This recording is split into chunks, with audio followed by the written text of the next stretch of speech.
जिला रामबन में काफी जोशो खरोश पाया जा रहा है। स्कूलों, पंचायतों और शहरों में जोशो जज्बे के साथ तिरंगा लहराया जा रहा है। रामबन के मुख्तलिफ मकामात पर तिरंगा यात्रा का एहतमाम भी लगातार हो रहा है।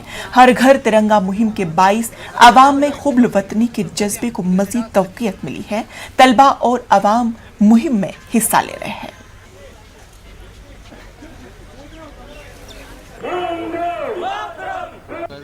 महसूस होता है तिरंगे को लेके, और ये 75वां हमारा गणतंत्र दिवस आ रहा है, जिसकी वजह से सबको इकट्ठा होना चाहिए, एकजुट होके भारत के लिए प्राउड फीलिंग करनी चाहिए। आप सब इधर रामबन में आए, तिरंगा रैली है आज, और तिरंगे का समर्थन करें।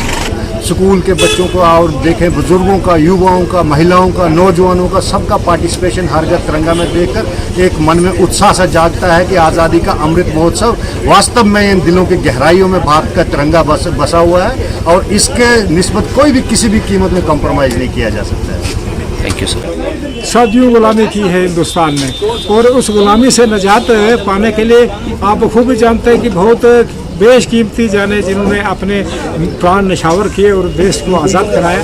देश आज़ाद हुआ तो उसके बाद हमने इस तिरंगे को अपनाया।